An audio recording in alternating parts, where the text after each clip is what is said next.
Hello everyone. Today we're looking at a game between Francisco Vallejo Ponce with the white pieces and Gata Kamsky with the black pieces.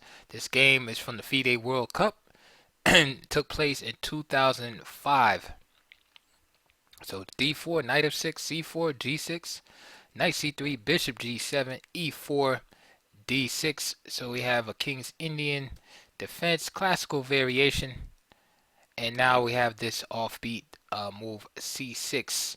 All right, so this would fall into the unusual replies department, along with moves like Bishop G4 or even C5 here at that, uh, for that matter. Knight C6 is normal continuation here.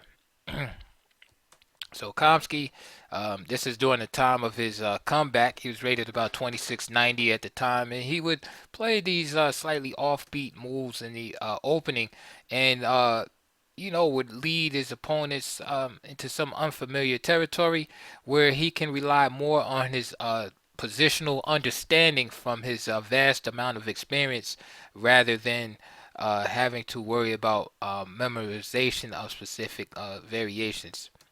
So here's a6, and here black is simply preparing b5 in order to strike at the c4 pawn. And this is an idea that you see also in the old Indian defense, where the black's dark squared bishop is not being kettled. e5, and this is a committal move, again moving the pawn forward.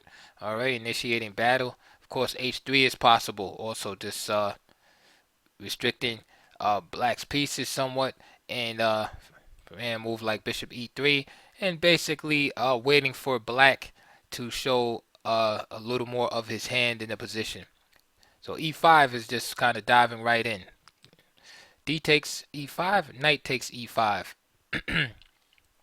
Kamsky plays bishop e6 here, and of course now he's going to bring the other knight to d7. Bishop e3, just supporting the center. Knight bd7, h3, okay, and of course just preventing pieces from coming to g4. And now rook c8. A great move. He's just simply protecting the c pawn so he can play b5. So as you can see here, if the rook wasn't on c8, the c pawn would be protected. Unprotected, sorry. Knight f3. And this is one of those moves that you see in a lot of similar positions. This actually reminds me of an Alicante defense type position, exchange variation, where white often retreats his knight from e5 to prevent the exchange of pieces because the player with less space would like to exchange pieces, all right, to relieve his cramped position. So here you see Ponce bringing his knight back to f3, and it prevents, knight e5 exchange by black. So b5 carries along his plan, and here I view this as the critical point in the game. Ponce decides to make another committal pawn move, which is c5, and as you can see by the highlighted square, is he's willing to give up the d5 square. Another line that I like in my style of play is b3, is maintaining that dual pawn structure on d4 and c4. So play, for example, could go b6, pressure the pawn to move up, knight e5, and say knight ft7, and then knight e4 is possible. Also in this line, if knight g5 here, attacking the bishop, then just simply bishop f5. So b3 is definitely a candidate right here. d5 I think is a little bit too committal here, and kind of falls into black's hands as he begins to wage his counterattack in the center.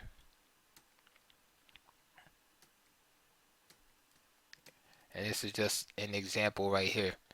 And black has good counterplay. So b5 was played, and Ponce decides to commit in the center on c5. And the price he has to pay is the d5 square, which black immediately exploits. Bishop g5, h6, bishop h4, and now knight 7, f6. And of course, you can see the arrows pointing and to f4 there as the potential path for that knight. So what can we say here is black is equalized. So black has played a slightly offbeat opening. Maybe some of Ponce's reactions weren't, uh, exactly on point. So this is giving Kamsky what he wants, and he is equalized in this position. A4, knight h5, just continuing along with the plan. Knight e5, and what this does is this allows the bishop to come to f3. Of course, a pawn is threatened, but it's black's move, so he comes to where he wants to go, and now the bishop goes to f3. And now this is a very important position here because here Kamsky finds a way to liquidate this position in a way that is advantageous to him. And I think this is one of the marks of the really strong players is that they can look at a position like this and find a way to simplify it into an annoying ending where they will have a nice advantage. And here, Kamsky begins the liquidation process. First, he plays knight takes c3, b takes c3, then he gives up his dark square bishop, d takes e5, and then plays bishop d5. So now you can see the weak pawns left behind. All right. So now what Kamsky is aiming for is a scenario where you have the proverbial bad bishop versus a good knight. So a takes b5, a takes b5, and now rook a6, rook e8. All right, so what he does is he protects the e7 pawn, of course, because you see the bishop sitting right here. And this allows, oops, sorry, that was a mistake. And what this allows is after the exchange of bishops, and it allows Kamsky to further exchange the queens afterward. So bishop g3 takes, queen takes, and now knight e6, blockading the e pawn and attacking the c pawn. Notice these pawns being stuck on dark squares. This is what gives this bishop the title of the bad bishop in this game.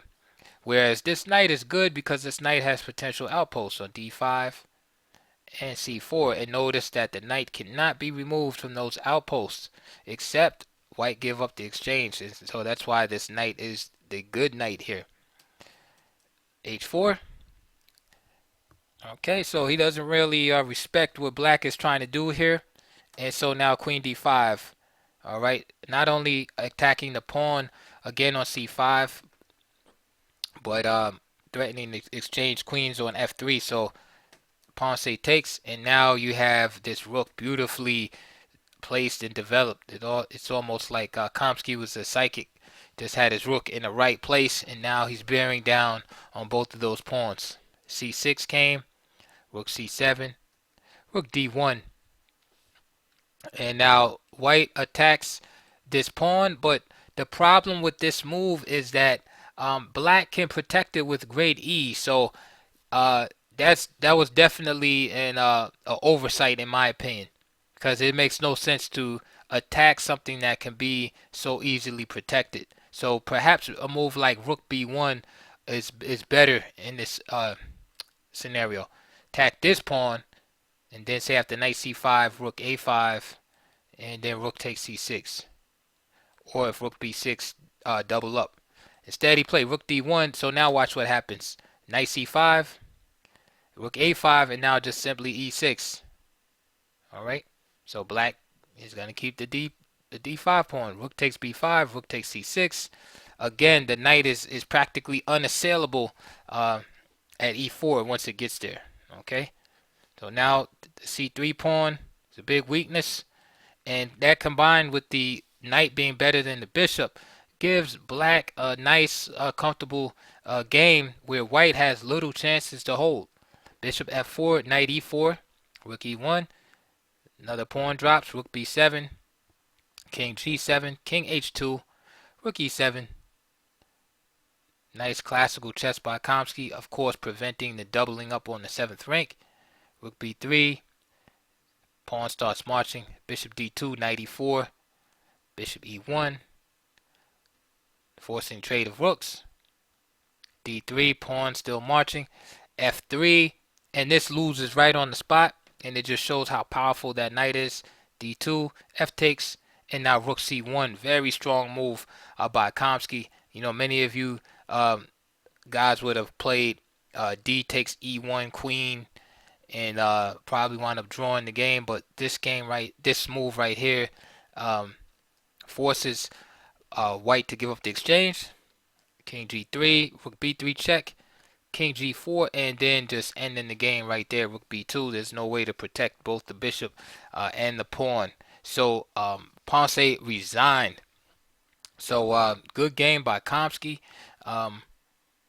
Just in a quick recap, I think the most important thing we learned there, besides of course having a good knight versus bad bishop, is to learn to recognize these type of positions where when we can exchange into a advantageous ending. So in this case, this was our position here, where Kamsky made a series of exchanges and went into this favorable ending right here.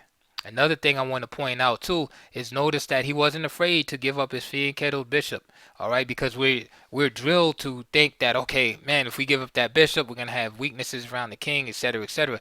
This is all true. However, it's only a weakness if the opponent can exploit that and attack it. So even though white still had a dark square bishop as a counterpart, Kamsky was not afraid to make this choice because he knew that that white would not be able to exploit any dark square weakness around his king. So he freely gave up the bishop on e5 with no problems.